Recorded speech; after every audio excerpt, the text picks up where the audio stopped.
We are back with Gene Decode, who served for more than 20 years as a senior non-commissioned officer for the US Navy. He served on five classes of submarines for the Navy, four of which were nuclear classes. And he's also an expert on deep underground military bases around the world. So we are very happy to have Gene back on Exopolitics today. You are listening to Exopolitics Today with Dr. Michael Salla, your source for the uncensored truth regarding the human, extraterrestrial, global, and political agenda. Click the like button and subscribe to this channel. And now, here's Dr. Michael Salla. Welcome, Gene. Thank you. Thank you so much, Dr. Salla. It's an honor to be here. Well, you've got a wealth of knowledge about nuclear class submarines, and I think we may have touched on this in one of the earlier interviews, but it just kind of struck me as important that that you have worked on four classes of nuclear submarines during your Navy career, and William Tompkins, who I believe you know, I mean, he said that the Nautilus class submarines were retrofitted in the 1970s to create prototype spacecraft, that these were the first prototype craft used by the Navy for its Solar Warden fleet in the 70s. So is that possible to retrofit a Nautilus class submarine with the kind of anti-gravity propulsion systems and the kind of energy systems so that it could actually operate in space? Absolutely. So, and I know that not only the Nautilus class, which, I came in on diesel first, and then I went to classes beyond the Nautilus class from the nuclears. I went to the latest nuclear class and an older one. And in those older ones, the skipjack class, which I served on a skipjack class, is the two of those skipjack class were turned into the same thing, where they weld up the bottom of the ballast tanks, which is just an open grate, so that that's sealed. And then they put in the ballast tank huge argon emitters and take out a lot of the cabling you don't need to be in space. So then once that's done, they can create with high power energy into that argon. From my understanding is how this works. It creates a U4 toroid or an S2S4 relationship that are counter spinning that cuts into the quantum matrix and creates a anti-gravitational field through the negation of mass entirely, much like the TR3 does. They're built that way. A submarine is built so it can do that because it has the outer hull and the inner hull, what we call the people tank, in submarines. And so, having been in nuclear submarines, I know, and in the skipjack class, that two of those actually were backfitted. The one I was on, we went into the yards and decommissioned it, and I was aware of the fact that unusual things in the yard were being done. And so, from now, what I know now, looking back on it, I realized that's what they were doing, was getting ready. I was one of the last people to leave the submarine, so I saw things after the captain had left and the chief of the boat, and most of the officers had left and the enlisted, and I was pretty much in charge. I had a fairly high rank at that time, so I was in charge. Initially I had a lower rank, so I was often like, my first submarine being diesel submarine, I was often a phone talker or look out homes and planes and that kind of stuff. On diesel's much harder to qualify because you have to learn every system to run it. If you're a nose coner like I was on a nuclear submarine, you don't learn how to run the reactor. Although being a phone talker, I still remember, also the deck engineering officer reports the reactors 10 to the minus ninth microcuries per cubic milliliter kind of stuff, because you heard a million times, you have to repeat it, so you get it memorized. But in that, having that level of knowledge of understanding the nuclear reactor, basically, and it's just a fission reactor. I, understand the Russians supposedly, I think their fifth generation is fusion, and I don't know. I left the military before the just as the SS-21s were getting talked about coming out. I don't know if they have a fusion reactor, or we do, but I do know the Beret, and I think possibly even some of the Delta Fours and maybe possibly the Akula may have a Class 5 reactor fusion.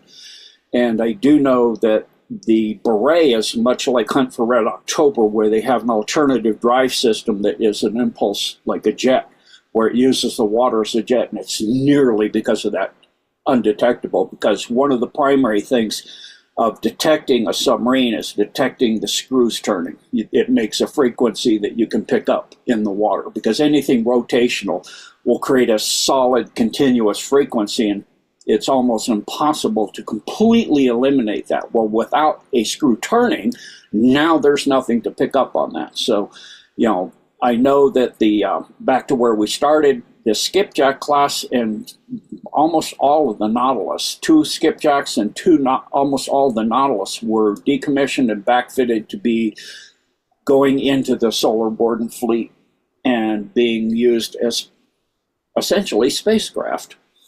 Right. So to be able to do that, to be able to generate sufficient energy so that a Nautilus or skipjack class submarine could, I guess we're talking about transmedium craft now that can both operate under the water and in the air and in space, that they would need something more powerful than a fission engine. So would you agree that at some point they would have had to swap out the fission engine in those Nautilus class and skipjack class submarines for some kind of fusion engine, and this happened in the 70s and afterwards? I'm debating on that one, because I know when I was on I think it was that submarine, the Oahu had a power failure. All the power on Oahu went down. So the USS New York, which was a 688 class, was tied up getting shore power. So they increased the number they shut down took the shore power demand from shore power, put another series of cables over, bigger yet and more, and hooked it to the New York City, which then brought its reactor online at full power. And 80% of that power went to the island of Oahu, and they powered the entire island of Oahu, the New York City, one submarine. And so in that, they had the power then to kickstart the electric power grid on Oahu. Part of the problem is they lost all the power, and it's kind of like a car where the battery is kind of dead. You need to kickstart it. It's low. You need to get it going. So they did a backfeed and kickstarted the power systems on Oahu. And at the same time they were powering the entire island. So a nuclear submarine, 688 and above, of course, Nautilus and skipjack are earlier than that class. They still have a massive amount of power through a nuclear power plant. So okay. I don't know if you need a fusion. I'm pretty sure fission could still make it. Okay. All right. Because I imagine you would need a very powerful energy supply to be able to power up whatever anti-gravity propulsion system is put into that converted nuclear submarine, so it can now operate as a transmedium device and fly out into space. Yeah, go on. Sorry to interrupt you on that, because I forgot to mention that. So sorry to interrupt, but you do need, I know the TR3s, you can find the patent online, it's pretty easy. Uses a free energy device, 0-point energy as I call it, or free energy, that develops, it's about the size of a shoebox. It develops over a terawatt. So that is, I don't think a U.S. submarine with the class typical reactor develops that much power. So you're probably right on that part. And then additionally, when people understand it being transmedium, they're thinking in space, in the air, and in the water. If you start shifting like they did with the Eldridge, the field of rotation of the molecules in the time stream that we're in, You shift them to 45 degrees, you become completely radar and visibly invisible. It's what stealth technology is. If you shift slightly past that, you start to move through time. But even at 45 degrees, you're transmedium to the point you could fly through the Rocky Mountains at any altitude you want. Rocky Mountains go up to 14,000 feet from up in Alaska, they're much higher, but going all the way down in Colorado and that area, so you're talking 14,000 feet. You could fly at 8,000 feet through the Rocky Mountains, physically through the mountain. Transmedium means it can go through solid matter, even because it's in a field, a warp field. It's essentially created its own, like in Star Trek terminology, its own warp bubble, and it's in its own little universe. So it is now not only has a negation of mass in relation to this universe, it's not in this universe for the most part. Thank you. I know there was a patent for a nuclear fusion device that generated up to 1 terawatt of energy that was developed by Dr. Salvador Pais, and that was granted to the US Navy by the US Patent and Trademarks Office. So that was a patent application. Or as I recall, it was around 2020 that came out. So I imagine that if that was something that Pais was kind of trying to seed into the public arena to kind of speed technological development up along the lines of nuclear fusion, then that this was secretly developed by the Navy 30, 40 years earlier. Would that be kind of accurate? Yes, that's fairly accurate. I actually just now pulled up the U.S. patent on a triangular spacecraft. In other words, the TR-3, and that's all I did is I put in there the asked, what would be in a big search engine, U.S. patent for TR-3. That's all I put in there, and I pulled it up. It's easy as heck. Mm-hmm. So you can see the TR-3, and then I even got a video now. From that search, I've got a video on the patent number US 20060145019 Alpha 1. Patent application 6 July 2006, filing date 20 December 2004. So that's a long time ago. They've had this technology a very, very long time. And right. Yeah, I've seen that. Yeah. In the patent, it actually goes into the Laplace, however you Leplace, I can't pronounce it correctly, but into the equations of for the polar equations on the Laplace to be able to generate the power as well as the anti-gravitational fields. They've got all of it in here. So it's really phenomenal. Mm-hmm. Yeah, well, I think the Patents Office does have some very interesting applications from people like Salvador Pais. Yes, I remember that. I remember seeing that one as well. Salvador Pais's patents, they came out in 2019 or something, and they were unusual because he was able to get support by the U.S. Naval Research Laboratory, as I recall, to be able to have the patent granted because the examiners kind of gave him a rough time. But the Navy intervened and said, no, this we want you to grant this patent to our research scientists, and that is something that will be kind of like become public domain or publicly available.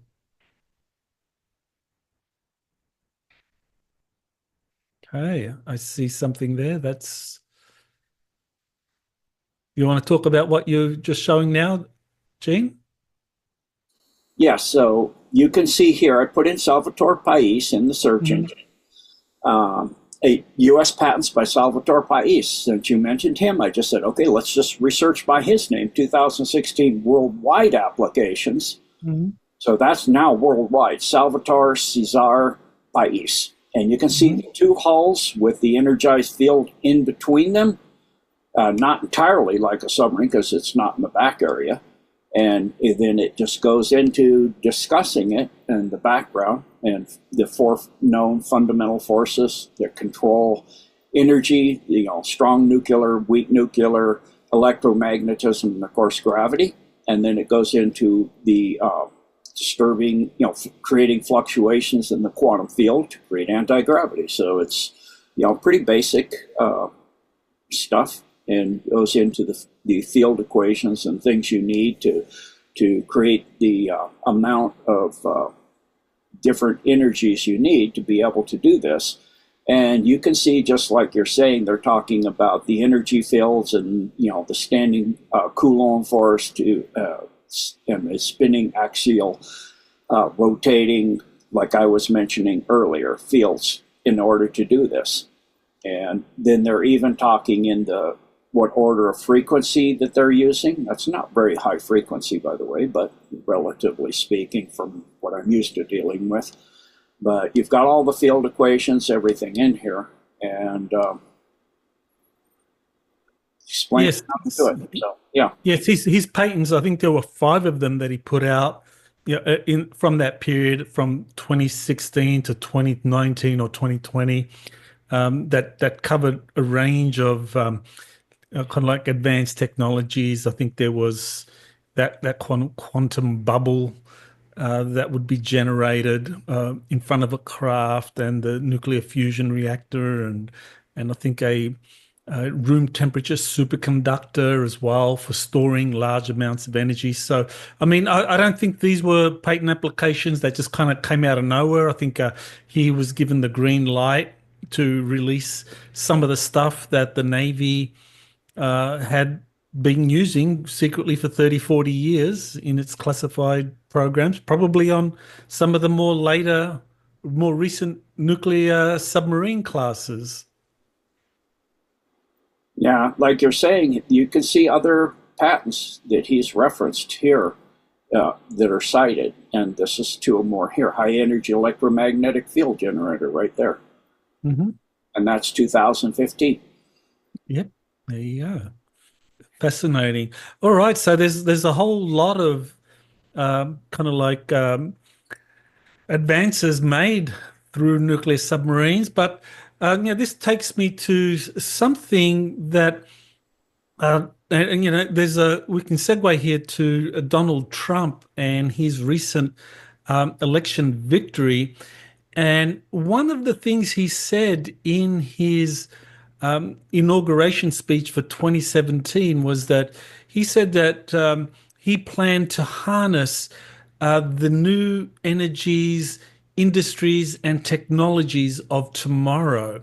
So I believe that he he began to do that and commanded the intelligence services to begin releasing these advanced technologies, but he was stymied in that. So, what do you know about Trump and his effort to release some of these advanced technologies, for the technologies for tomorrow, and him being stymied by the deep state? Well, with Trump, it's hard because he's a excellent chess player, 3D, 4D, 5D chess player. So Panama's very upset with him because he's gonna, saying he's gonna ask for Panama back or take over Panama Canal. Says he's trying to buy Greenland because the ice pack is breaking up over the Arctic, and he's thinking, we could go up over Greenland, but you would probably want to go closer to shore. You still have icebergs. So to do that, that means you're probably going to go inside of the Greenland waters and outside of the international boundary of international waters. So he's saying to the Danish, we want to buy Greenland. And this is the art of the deal. This is how he does it. He throws in a huge marker, or however you want to call it, an offer. Like, we're going to take back the Panama Canal, and then the president of Panama is not 1 meter, not one, we're an autonomous country, that's not going to happen. Well, this is how he does the art of the deal. First, you go high, so that then the opponent can bargain you down.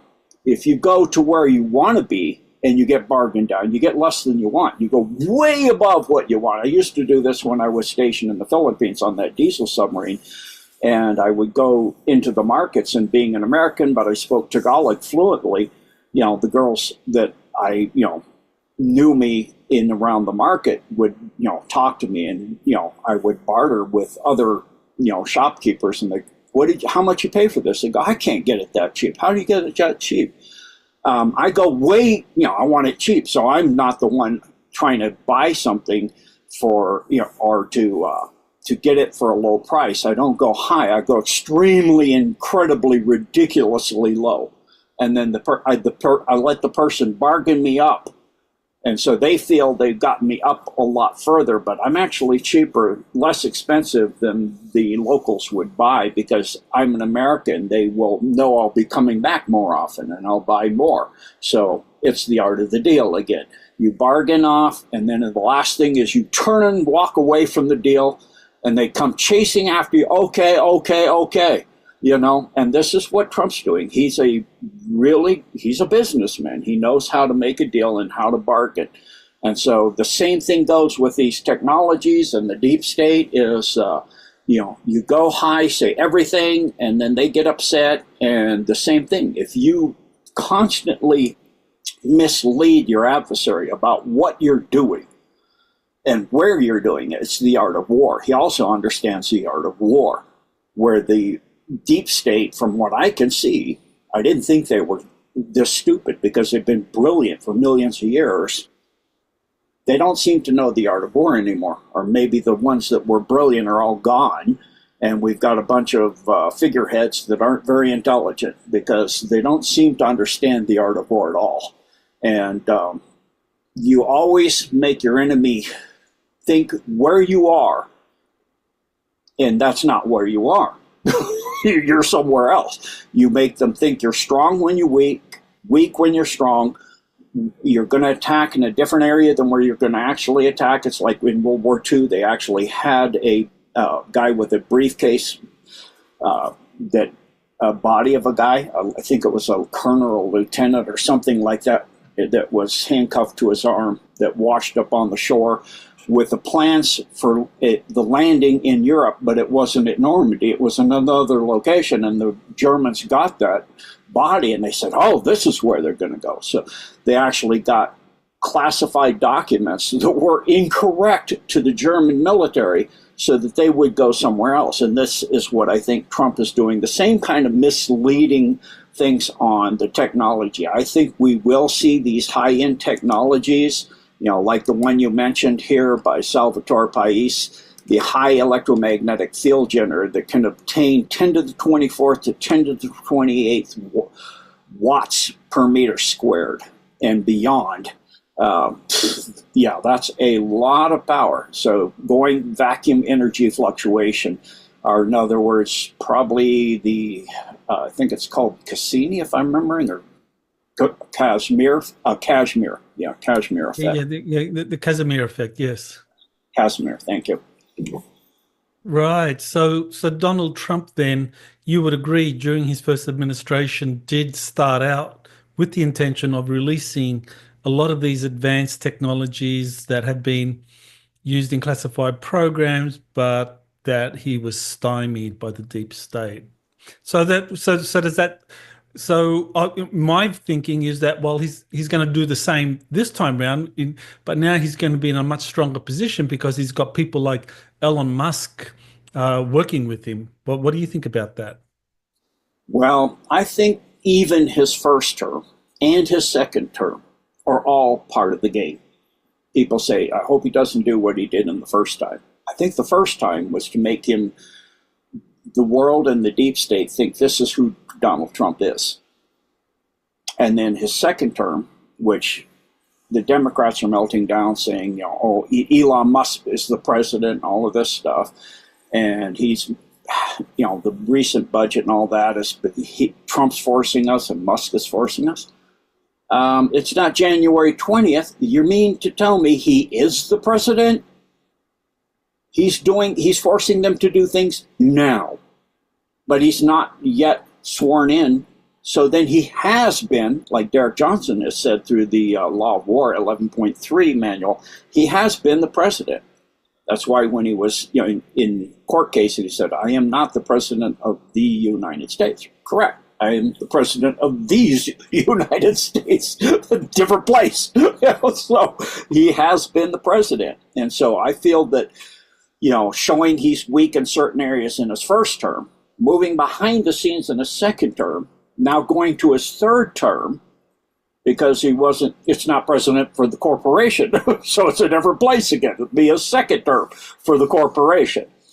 Outside the corporation for the constitutional republic. So I feel that all of this is a move. In fact, now looking back on it, from MH370, the superconducting room temperature microchips, what allowed the alliance to steal the election for Biden, so that Biden would be the one in charge of the collapsing corporation of the United States of America, and so in the process would be blamed for Afghanistan, be blamed for what happened in Ukraine, be blamed for everything, and all of this, and the massive deficit, and the collapsing economy, and the de-dollarization, and what all these countries going over to BRICS and all of that, and the continued things. The only thing is you have to walk a tightrope with this, because now they've given, permission to send ATACMS into Russia pretty deep in. So they've hit Kazan, where the last meeting for BRICS was. So it's all the symbolic movements you see of things happening. And I think that's exactly what we're seeing with these technologies and everything else, and Elon. And so Elon is a very unusual type of person. So he's the same kind of thing. He does not react in the way you would think a normal person. I was listening this morning to a video of Elon in a restaurant, a very high-end restaurant, in jeans, and they didn't recognize him. And the waiter was probably pretty upset. It's out in California, not another Silicon Valley, CEO's got all his apps he's developing, blah, blah, blah. So he treated Elon really badly. And it wasn't till near the end of the evening, and you're talking where, he's, what wine would you recommend? Elon told the waiter, and the waiter said, well, we have something that is obtainable for you, because he figured he's some lower level guy, not like a super billionaire, And Elon was just, I'll take the something Rothschild, this like $1,500 a bottle or something like that, and the guy's like, oh, this guy's playing to be richer than he really is and trying to impress me, and I'm not impressed, and all of that. And Elon was doing it as a study to finally be treated like a regular, everyday Silicon Valley guy. It was a study in, without being recognized as who he is. And he liked the honesty, and to be treated like even if it was not being treated well, he liked to see it. And so he wound up hiring that waiter from what I understand, that actually happened. And he hired this waiter because of his honesty, and to bridge the gap between the way Silicon Valley sees their customers and the way their customers see the big, huge corporations. So this guy would give honest appraisals to what Elon was saying he's going to do with different technologies he's developing. So Elon is not your average person. If an average person was being treated very poorly in a high-end restaurant and being insulted constantly, you'd get upset.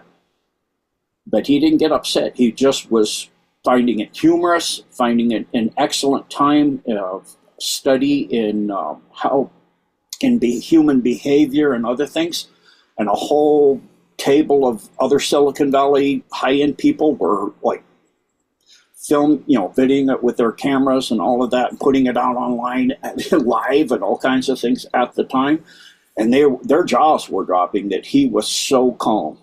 So like Trump, Musk is a very calm, calculating, and very intelligent person that is able to think in the midst of battle. And so what Trump and Musk are doing together, with the DOGE, which the word, it's an acronym, DOGE. The DOGE is actually a word, and I recommend people look it up, because is that another play on what we understand the DOGE is and what it is? And so, of course, Elon Musk and Vivaswamy are part of that too. And there's a hilarious something out on X that I saw where, talking about like The Apprentice, but it's the DOGE, and then Trump comes. They're interviewing various people in all of these agencies they're going to get rid of, and saying, "What do you do?" And seeing if they're worth retaining. And then Trump walks in, "You're fired." So it's hilarious what I see happening with not just Trump and Musk, but I think Vivaswamy is being used. Quite a few people all of us are being, including the deep state, are being played like a Stradivarius violin. Mm-hmm. Yeah, it's an interesting term, that DOGE, because as you were talking, I immediately thought of the Venetian Republic, because the Doge was the head of the Venetian Republic, and the Venetian Republic for about 5 centuries, during the Renaissance, was at the forefront of introducing all of these advanced technologies, for that medieval era. So I think that it's a kind of a sign that Trump and Ramaswamy, as head of this kind of new DOGE that's being set up, that their job really is to unleash all of these advanced technologies that have been suppressed for decades. Absolutely. So, if you look at the DOGE, like you said, that was in the former republics of Venice and Genoa, and they were in charge of that. And that also refers to the chief magistrate in those former. So are we seeing the return of a high-level negotiation? And it's referring to things that would be seeming to be deep state, but not deep state. It's, to me, again, playing the deep state. You can't take down the deep state unless you were inside the deep state. It's what the deep state did, as Kennedy found out, John F. Kennedy found out, is through infiltration. So, of course, Trump had to go to the Wailing Wall. He had to do all of these things to look like he's inside, because he was inside, because you're not going to get the inside information and be trusted by the insiders unless you're inside. It's like Mata Hari had to do terrible, horrific things to get the information that was needed. And that's the way the war goes. In the war, any war, and in this war, there have been people that have had to do things that are so abhorrent to them. It's amazing to me they could do it. And the problem in doing that is to hold on to your inner morality and your inner truth.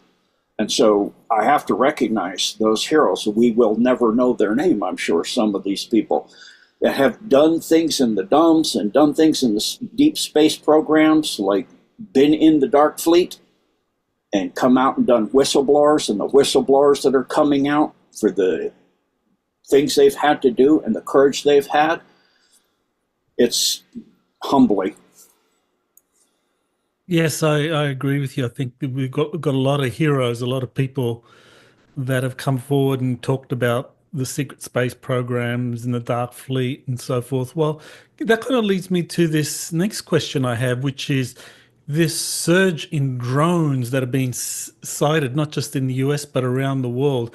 I mean, what are they? Are they orbs and spacecraft from extraterrestrials or cryptoterrestrials, or are these part of a deep state operation to kind of like obfuscate and confuse people so that they don't suddenly, get awakened by the Galactic Federation or positive extraterrestrials?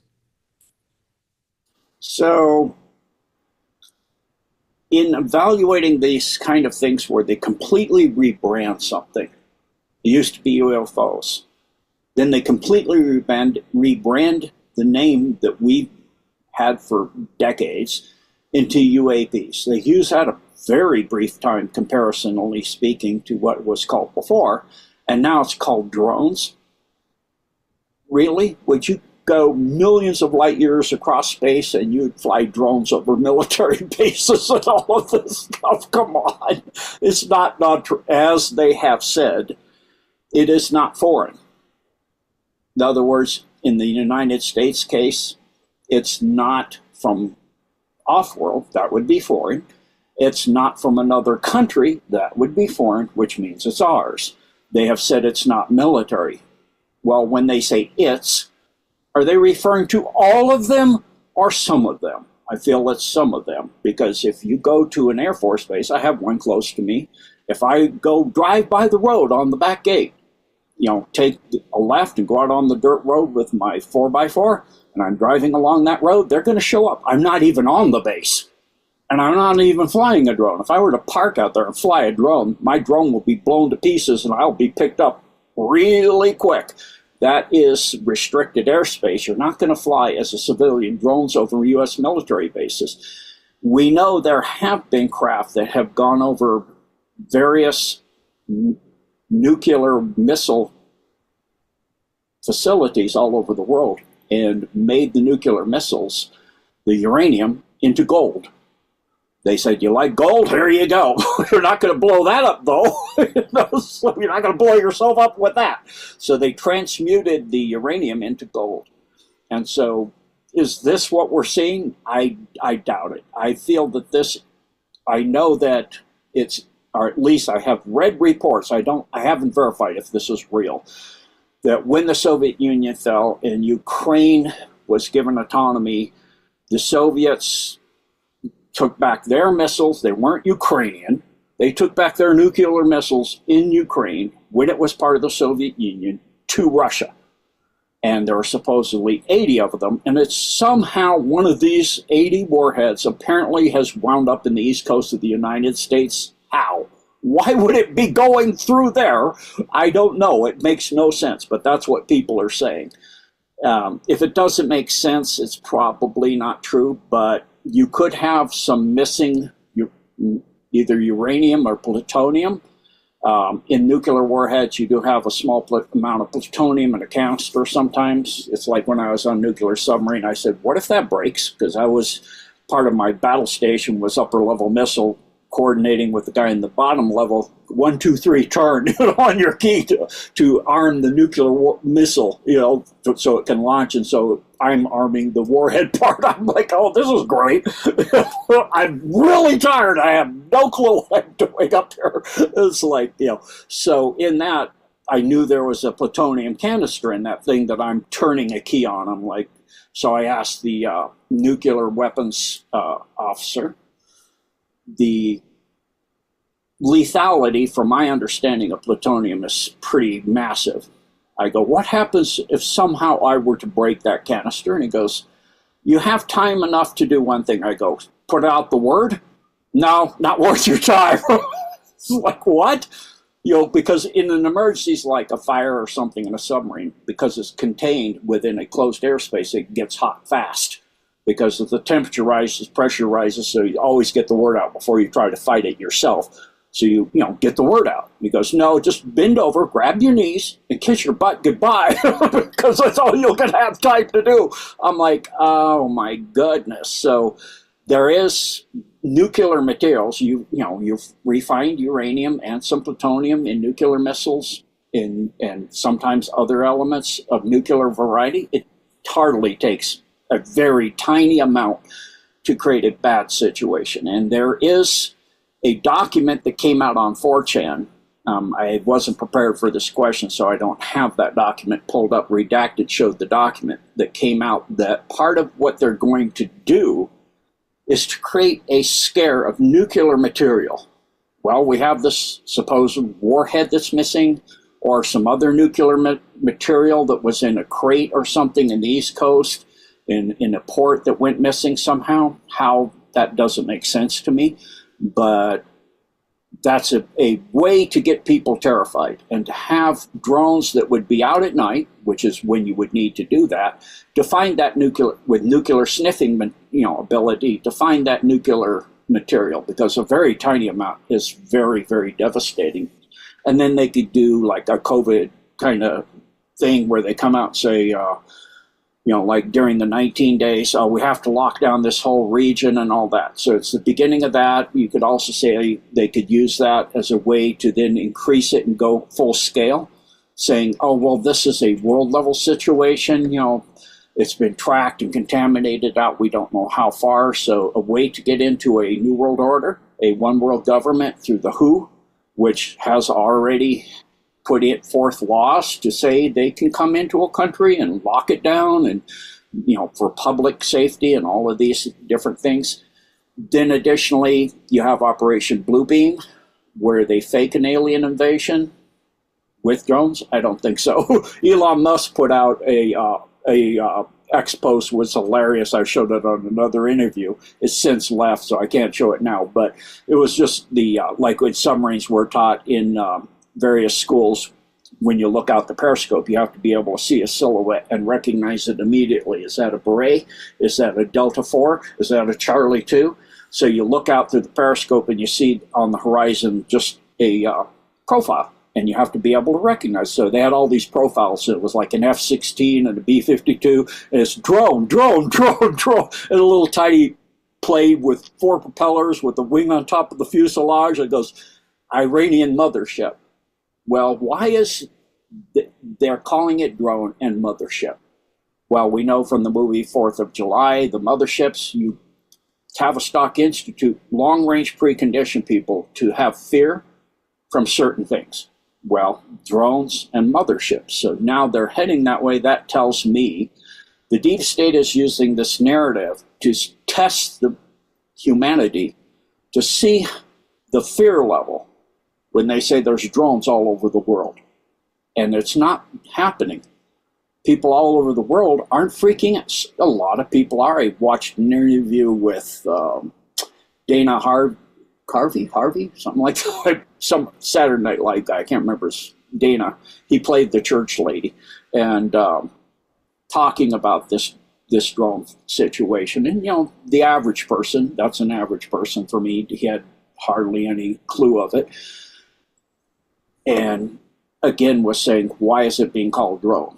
And they're not really freaking out like they should be, because at this point most people have been so preconditioned that now having an alien land on the White House lawn would be going, are these the good ones or the bad ones?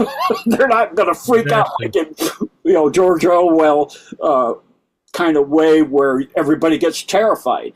They want to Orson Welles did in the 1930s, the War of the Worlds, and they would interrupt regular radio show and go, special breaking news, we have a crash of a ship or something, and they're attacking, and Mars from and people were actually saying they saw them. And so they waited too long. They were 1930s would have been good, 40s, 50s, 60s, 70s. Now you're going into the 21st century. It's no longer freaking people out. So I think if they actually pulled off Bluebeam, of course, with the technologies that are out there, with voice to skull, where you can put voices in people's heads, you can put things they think they see in their head, actually can put visual imagery, hallucinations, auditory and visual hallucinations in a large population in an area. And so they don't even have to be actually really seeing them. They can be put in their mind that they are seeing them, and there's nothing there to see. So they could put out some craft and some back-engineered hybrid beings landing and doing actual devastation, and then do that technology as well, and they can control the emotions through technology too. I've been researching, and people have sent me patents and things on that, and it's quite phenomenal what is out there.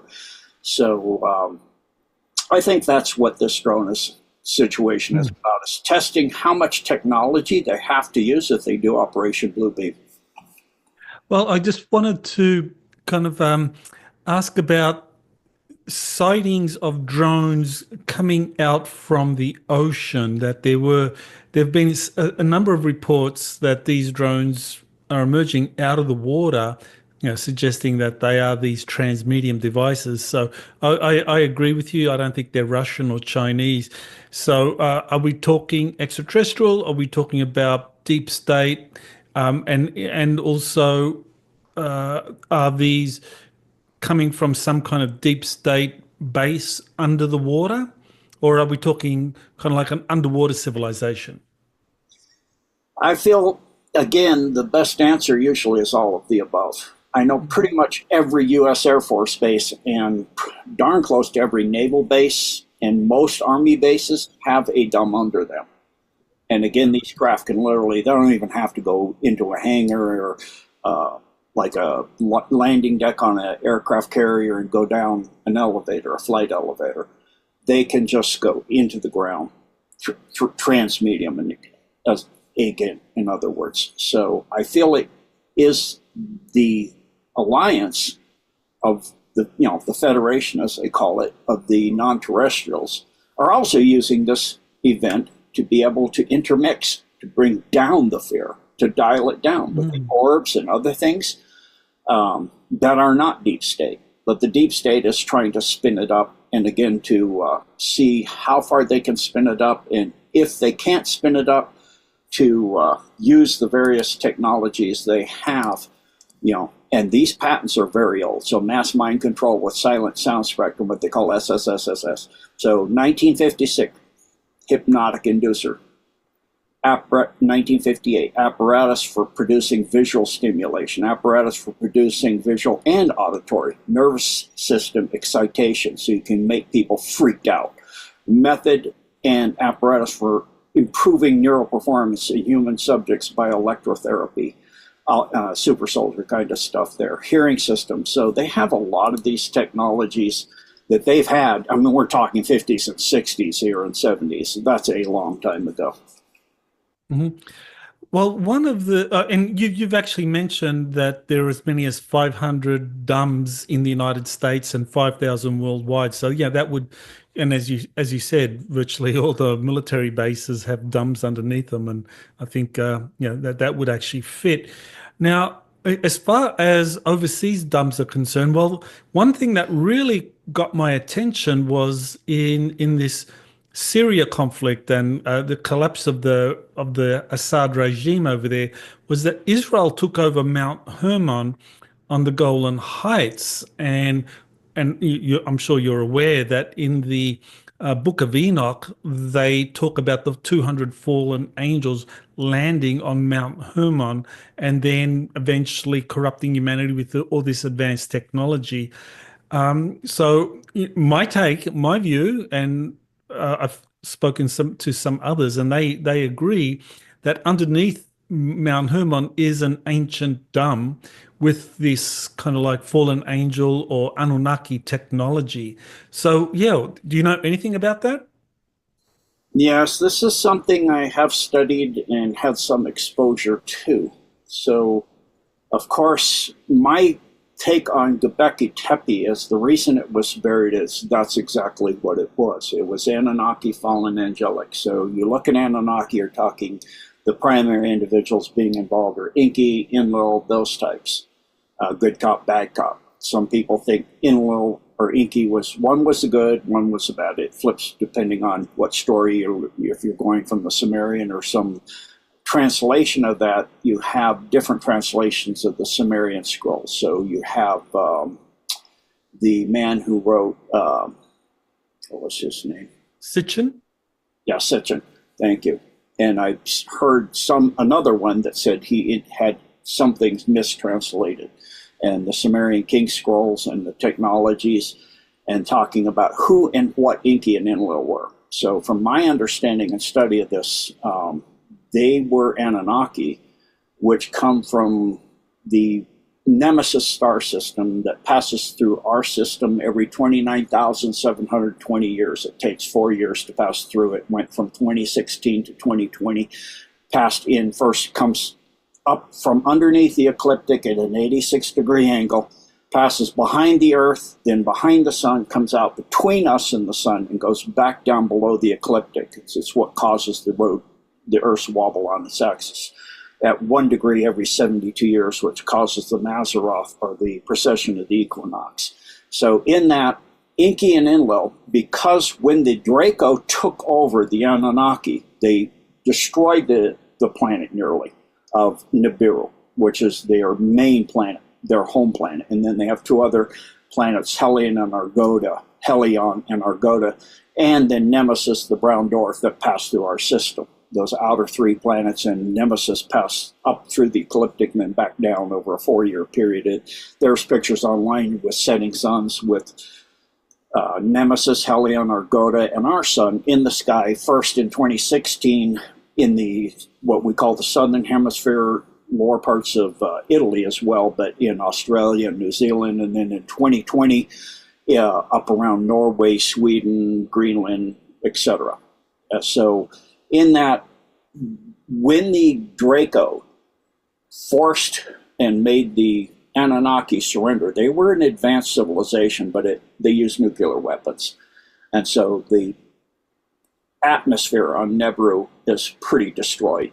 Well, to be able to make life still possible, you need large amounts of gold gone into what they call ormus, or orgone energy fields that create, through alchemistry or transmutation, move 2 of the dimensions of the 3 physical dimensions of height, width, and depth, so that it becomes what they call monatomic, or white gold. It becomes a powder that at a monatomic level can reseed an entire atmosphere. You need a large amount of gold.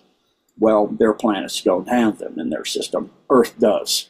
So they came to Earth to get the gold, and they were originally mining it. And of course, the Draco aren't going to do that. They're very arrogant, and they're consider themselves the elite of the elite of the elite, especially their primes. At that time, they had some gold primes. They only have 1 left. But their primes, the first upper level, if you talk Enlil, and then her daughter, and remembering that reptilians can change sex. Depending on if there's a deficiency, a female, like in Jurassic Park, can change into a male. So, and then Enki were the main people in charge of getting the gold from Earth to Nibiru. And so there's a lot of these flower-shaped patterned huge structures all over South Africa, which were used to mine. If you look at a microwave in your little microwave oven, the microwave generator is a little flower-like pattern generating microwaves. Well, that's very tiny. If you look at those things in South Africa, you're talking a massive microwave. So they would bore a beam into the earth to get to the gold seam, and then the miners would have to go to the gold seam to get it out, bring it up, put it in there, reverse the structure so that it would phase the material like a TR3, transmedium it up, beam it up, in other words, into the ship so they could take it to Nibiru. But in the process, they got tired of mining it. So the upper level of Enki and Enlil had, the lower Draco and then the Anunnaki mining it, and there was essentially a lot of, over the thousands and tens of thousands of years of mining that gold, a lot of discontent. And so they decided to make humans do it for them. And humans rebelled, and it was the Pyramid Wars. And then they created another species through genetic engineering, taking the local humans wouldn't do it, so they took 2 humans and took out the genetic material of the human and put in Draco, Anunnaki, Cro-Magnon, and Neanderthal to create a big, powerful, strong, obedient worker and in the DNA, they also put the desire for gold, like just overwhelming. You want gold more than you want sex. You want gold more than you want sleep or food. It was primal. It made it a primal urge. And so they got an obedient, known as mankind, species to mine the gold for them that are now the upper level of the elites because they have some of the gods, the Anunnaki and the Draco genetics within who and what they are. But then in understanding what the Draco are and who Lucifer is, the one to bring light, well, that's Inky. Well, I just wanted to kind of like bring back this question of the significance of Mount Hermon being taken over by Israel, because I mean, previously Mount Hermon, I mean, the landing place of the fallen angels of the Anunnaki or the Igigi. Faction of the Anunnaki, they landed there, brought advanced technologies. I suspect that they built an underground facility, or they put their ship or advanced technology under Mount Hermon. And up until recently, Mount Hermon was under the control of the Syrian regime, and I assume the Russians were probably given access. But once the regime collapsed, the Israelis marched in, took over the summit of Mount Hermon, and now they've kind of advanced even further into Syria. So, to me, this just raises the question: does Mount Hermon have a dam with all this ancient advanced technology from the Anunnaki era, which has now changed hands in terms of control from the Syrians and the Russians to the Americans and the Israelis? Yeah, so I was going to get there. Sorry, sometimes my loops are huge. So, Yes, it was a loop. background understanding. So, during that time of creating all those mining operations, they had things going from Göbekli Tepe, from South Africa, from the Middle East, and throughout all of Africa. So, underneath the pyramid, for example, that entire Giza Plateau is connected by tunnels, and in Arabia too. And then especially in Egypt, and from Iraq as well. So when Iraq fell, the palace of Saddam Hussein was set on top of Solomon's temple. It's told that it had a Stargate in it. They got the Stargate. It's why the U.S. military was said they were torturing people in Iraq. But the people that were being tortured were not military. They were curators of the museums of antiquity. Because Saddam Hussein escaped to Syria through tunnels with the dial-up device, which we don't have the technology to recreate, to Syria. Where in Syria? Well, where do those tunnels go? Mount Hermon. They go to Mount Hermon, and that's where another Stargate is. And that's why they wanted the dial-up device, because, again, they can't create the power system. To power up, it's a Meru-type Stargate, which is two pillars, like in the Bible, where a fiery furnace in between and everybody gets incinerated except certain people that have human genetics can go through that. But if you don't, you get incinerated. So, and, the two people went through and brought angels back with them of the non-fallen type can go through there as well. So Mount Hermon is a vast series complex connected all over Africa, the Fertile Crescent, up into Turkey, all of this that go to very large underground facilities like Mount Hermon. So Mount Hermon itself is the highest UN long-term occupied area. It's actually 9,232 feet above sea level. But in that, it's a ski resort on it. It's a portion of the Golan Heights. And now it is in the hands of the U.S. and Israel. Of course, that's kind of the same thing. So it's kind of redundant, but it is a ancient facility. To give you how ancient, we're talking Jurassic. And so this is a very pivotal item for the deep state to try to get a hold of. It was actually a major part of the Hittite Empire that used to move things underground during that time as well.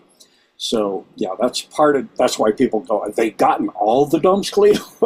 I didn't realize how vast the system was. So no. And so now, the Russia and Turkey and other parts, the alliance is playing off one neocon against another. They're playing Netanyahu against Erdogan, who Netanyahu wants to create Greater Israel, which is on their arm badge on the IDF of what that is. And that's just the first level of what it is. It's like any world conqueror. Netanyahu is a wannabe world conqueror, as is Erdogan. He wants to recreate the Ottoman Empire. So the two overlap. They're going to get into a war with each other. And that's already, we can see the back and forth with the Kurds and the part where the Chevron operation is that takes control over all the oil and natural gas that's in Syria that was backed by the U.S. and controlled by U.S. military bases. And we've lost U.S. military there. In fact, in the UN, there was a person asking a U.S. person, what about the U.S. military personnel you've lost in Syria? We don't have any military in Syria. Well, then how'd you lose them there? So we have bases there, and we have bases all over Africa. And now we have deep state in Mount Hermon. And so they're trying to find something to not go down, to not fall. They're throwing everything at that they have, and they're running out of what they have. So this is finally bringing down the sixth of the 7 countries that in that document that was to bring down 7 countries in 5 years. The only one now left is Iran. And so that's where we are with Mount Hermon and why it's so pivotal to the deep state. Thank you. Back to you, Dr. Sala. Yes, I agree with your analysis there, and a few other geopolitical analysts are saying the same thing, that Turkey and Israel are now basically going to get into a conflict over who controls who controls Syria. But I want to just kind of raise this idea that the deep state has been trying to kickstart a Gog and Magog end times war, and that part of that is biblical prophecy. Part of the justification for that is using different biblical passages to justify the expansion of the war there. And one of the passages that is often cited is the book of Isaiah that talks about the end times when Damascus will be destroyed. And Damascus is probably, I think it is one of the world's oldest, if not the oldest city. And so far, it's kind of like escaped this civil war. But right now, with the Israelis and the Turks and the Islamic Jihad and the Americans in the picture as well, it looks like Damascus may actually be the epicenter of a new war.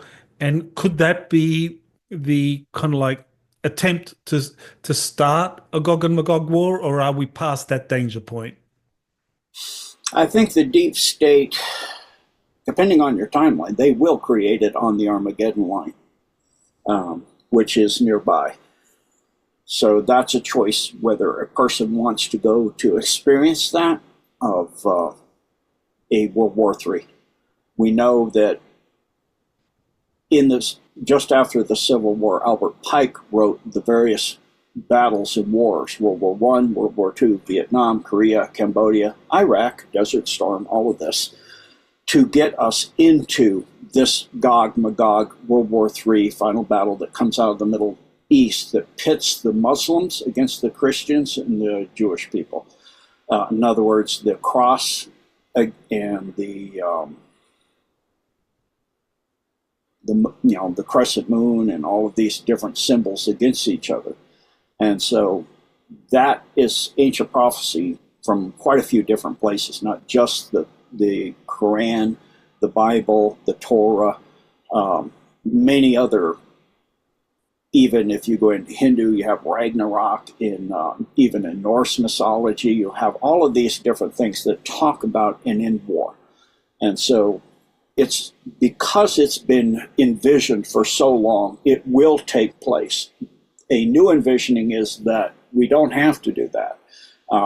With human species getting its freedom now with Trump and the alliance or the federation, however you want to call it, that no longer is envisioned as an absolute necessity. So in that new envisioning of the end times being much different, there will be an event, but it will not be a war. It'll be a coronal mass emission in which that actually happens as a regular event in the Milky Way galaxy. And we are in that time frame of when that event happens. Every half rotation around the Milky Way, it's what was the Mayans called the Great Year, or the precession of our solar system around the center of the entire Milky Way. And there's a field that comes out called the Photon belt. The deep state calls it the Masonic ring, that causes a massive disturbance within a solar system when it passes through that. And the reason for the global climate change has nothing to do with humanity.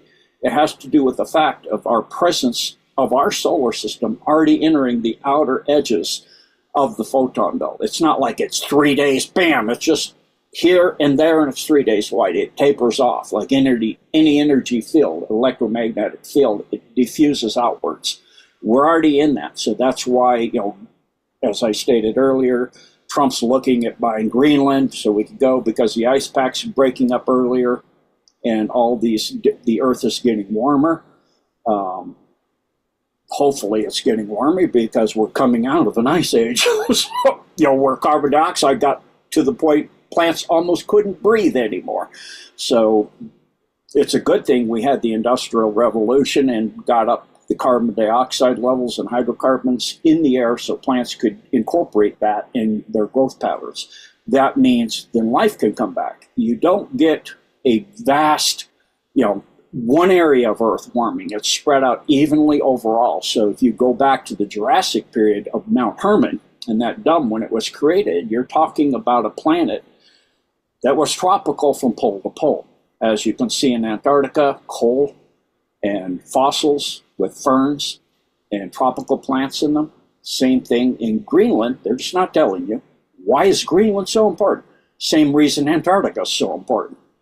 That part of Antarctica used to be Atlantis. Part of Greenland used to be Atlantis as well.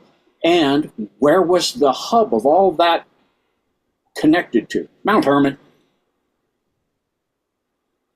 Okay, that's very important right there. So Mount Hermon was a kind of like nexus for the spread of this advanced technology, and the Book of Enoch actually kind of like corroborates that, because when the fallen angels commissioned or asked Enoch to represent them, I mean, they were accused of spreading all of this advanced technology to humanity, and we weren't ready at that point for that. So it does suggest that they had a kind of nexus out from which they kind of spread all this advanced tech. So that is very interesting. Yes, and you mentioned the Book of Enoch. And of course, that's not in the canonized book of the Bible. We have basically, depending on what Bible you're looking at, whether you're looking at the Roman Catholic, 66 books, I believe it is, and then there's several others included in several other of the various types of Christianity that are out there. And then as you go outwards, you get many, many, many more books from the various, during the canonization, the various meetings that the Roman Catholic Church had to decide which books belonged in the Bible and which ones did not. And now it's coming out that in the Vatican, they're actually now saying what I've been saying a long time ago, there is books underneath the Vatican. They found a library under there. So those books go into the fact, books that go way back, like the Old Testament, before the time of Christ, that go into the time frame when there was going to be no Armageddon. They talk about the Golden Age, or as they say, the end of the Kali Yuga and the beginning of the Golden Age, going back to the ancient Sanskrit writings of the various books of the Hindus and other groups talk about there, all of this goes back to many, many interconnected sacred documents through many, many different genres. So if we look at that in the canonized Bible, that's why they don't want it out. Same reason they don't want the Book of Enoch out, because it's talking about the importance about Hermon. It's also talking about the non-terrestrial contact in quite a lot of detail. Well, yeah, you mentioned Göbekli Tepe, and we kind of discussed the Mount Hermon underground base. Are there any other DUMBs at the moment that you think are very significant in terms of conflicts happening around the world? I mean, I guess Ukraine. Is there anything there that maybe is significant at this point? There are several very significant. Crimea is massive. There are 64 pyramids in Crimea, and there is a thorium reactor system in those pyramids, and a thorium, I don't know how to say it, extrapolation device in Crimea for high-end, from the Hyperborean civilization, for high-end technologies. Then that is attached directly to Mount Kalesh and Bucheg at the Giza Plateau. Just to, if you can just elaborate on a thorium nuclear reactor versus a plutonium nuclear reactor, because as I understand it, that thorium is much safer than plutonium nuclear reactors. Yes, thorium reactors are fusion, and it's by an isotope of thorium that is a far safer form, and they say potential alternative. It's not potential. It's David Adair, I believe, is actually developing thorium reactors on an island in, I think it's either Malaysia or Indonesia. They have an entire island where he's got quite a few of them he's developing and getting ready to be put out. And it goes back to this Hyperborean technology that has been out there we had a long time ago, and they buried all of this. The Book of Enoch goes actually into thorium reactors, if you're reading carefully. Of course, you have different language, because the knowledge at that time was, the language did not have the definitive terms to be able to explain it at that time. So the fusion of thorium is a far safer nuclear reaction than uranium, being it's easier controlled, and the degradation of the thorium does not get the violent poisonous waste that you get from plutonium and uranium. Excuse me.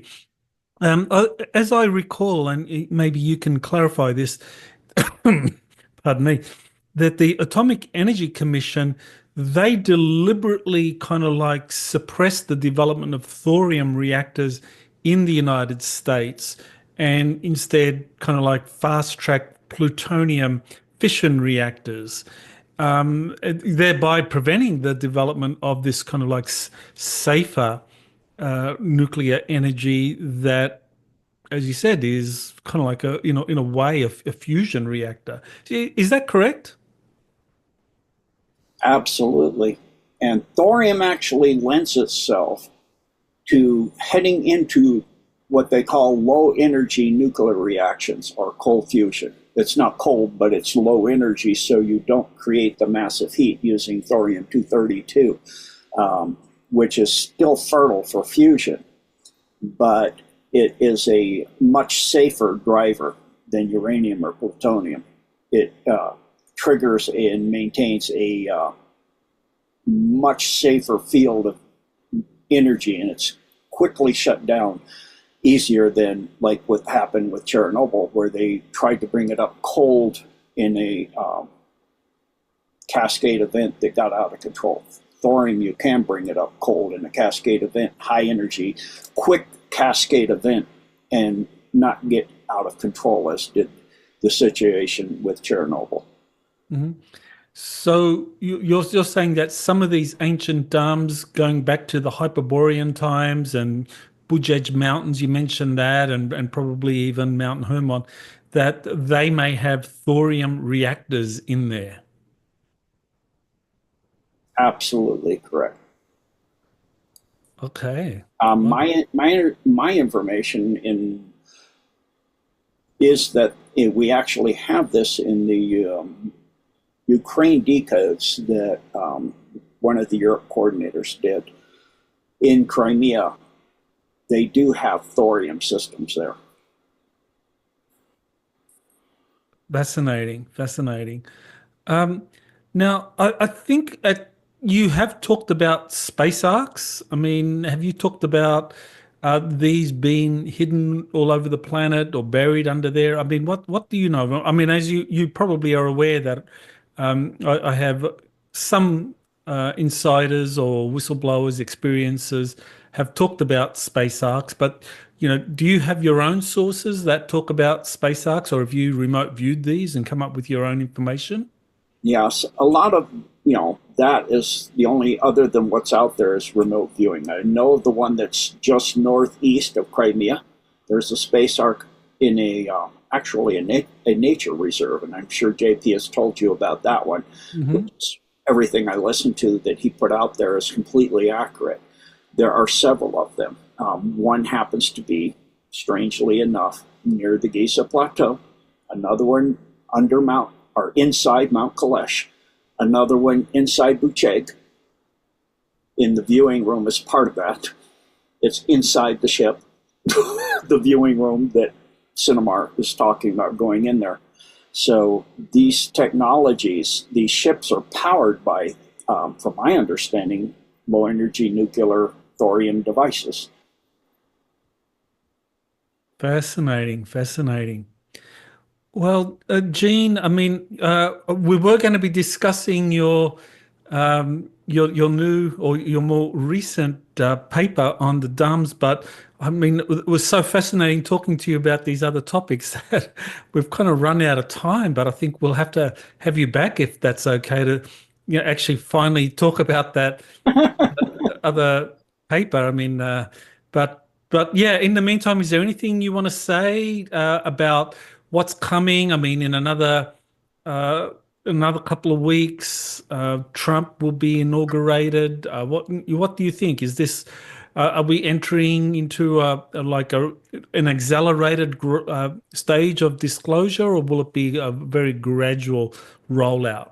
Yeah, accelerated beyond belief, and that's why people need to have some patience and not get freaked out about drones. Get a Right. week and wait for the information to come out. A week is not very long. You've had patients for years. How about a week or two before you freak out? Don't freak out. Same thing with what happened in Romania. And now it comes out the TikTok, as they say, debacle. They Because they lost the election, the first round. They said he, was again. What's wrong with running your election and all that on TikTok? You can run it through social media, mainstream media. But if you go over to TikTok, because it's a Chinese company now, it's Russian disinformation. I'm confused. Isn't that Chinese? So be patient, because now it comes out that the ruling party, the head party in Romania, is the one who did the election. Save us here, right? Is the one that's doing the election fraud. So now they're saying we're not going to let the election, and they are trying to do this with Georgia Dream Party in Georgia too. Again, you're watching the deep state falling under the waves, as Atlantis did. It's sinking, it's falling apart, it's coming apart. Have patience. Don't freak out if a UAP or a drone or whatever you want to call it. I'll stay with UFO, thank you. Non-terrestrial orbital device or space device. Tons of names you could come up with. Just be patient and don't over freak out, react. Patience, it's like in any war or in martial arts, I learned the minute you start reacting, you've lost the battle. And this is what they've got the deep state do. They are reacting. They've lost the battle. You have to respond. That means to ponder and then do what you just pondered. Respond. Think about what you're going to do, how you're going to think about something, and then do it. That's responding. So in this, respond and don't react. Have patience and be calm and be relaxed. When all else fails, breathe. Eat deep circular breaths in through the nose, out through the mouth. Calm, focus on the beauty of, like behind Dr. Sala out there in Keyport, just beautiful, or Key West, wherever he is, somewhere in Florida. Key West. Key West, yeah, somewhere in Florida. I was trying to be subtle. But anyways, Key West. And for me, look at the Rocky Mountains, look at the trees, look at the snow, look at the beauty of God's creation, and know everything will turn out well. The Alliance has it. No need to freak out. That just feeds the loosh, which is what they need to win. If we don't give them that, they can't win. The upper levels, fourth and fifth density, they require that loosh, and it's dropping drastically. That's why the constant wars. It creates a lot. Death and dying creates a lot of loosh. When a soul leaves the body, there's an energy that is measured. It's measurable. The Chinese have done that. They have had people that are near death, say that they will put themselves through this experiment, and they have the person on a table that measures their weight to fractions of a gram, and they have the room is completely sealed, so they are measuring the humidity and every kind of wave of energy they know precisely. And at death, when the soul leaves the body loses anywhere between a half an ounce up to 12, 14 ounces sometimes, immediately at death. So there's an energy that we are all made of, part of the, like at birth, or not at birth, but at the moment of inception. If you look at the zygote, the egg, when the sperm penetrates, there's a flash of light.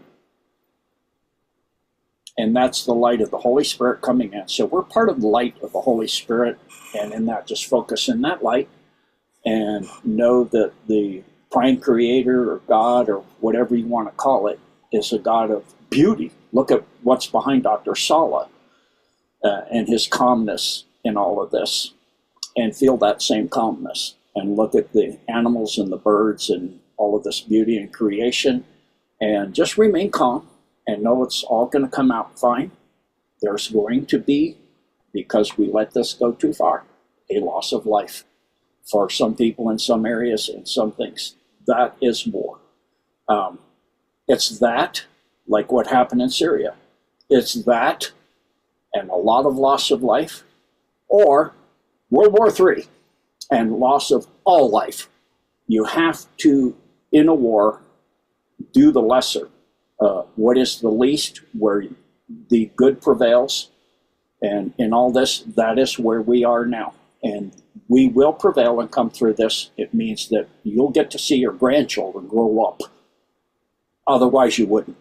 So that's where we are. No, the prime creator, God, has this, and everything will be fine. And I will be seeing you, apparently, again with Dr. Sala. Thank Right. you very much. God bless and Godspeed.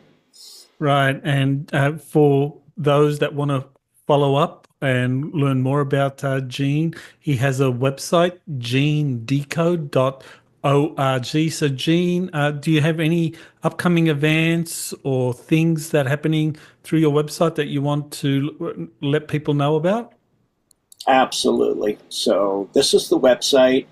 The free area is surface area, because like a submarine, when you're on the surface, you're easily seen for free. When you dive, you go into deep dives, and that's $7 a month or $77 a year. Try to make it. I know things are tough right now, so because of all the inflation, and so I've tried to make it affordable. And we have as soon as the holiday season is done, we have an amazing decode coming up on the truth about 911. One of the best decodes I've ever seen the team do. The Blessed for Service team. That's being done, and it's in the process. It's nearly ready to go. We're waiting for the holiday season to let people have time to be with their families. I also have a Q&A. I do one a month at the end of the month, this Friday, for 2 to 3 hours. So that's available for anybody that wants to come in and ask basic questions like wind or health protocols. I can't do those. I'm not a licensed doctor, so I can't give you prescriptions or anything like that. I can say what I do, but that's about it. And I have to be careful. But so the website, we have quite a few, usually 2 live stream events a week.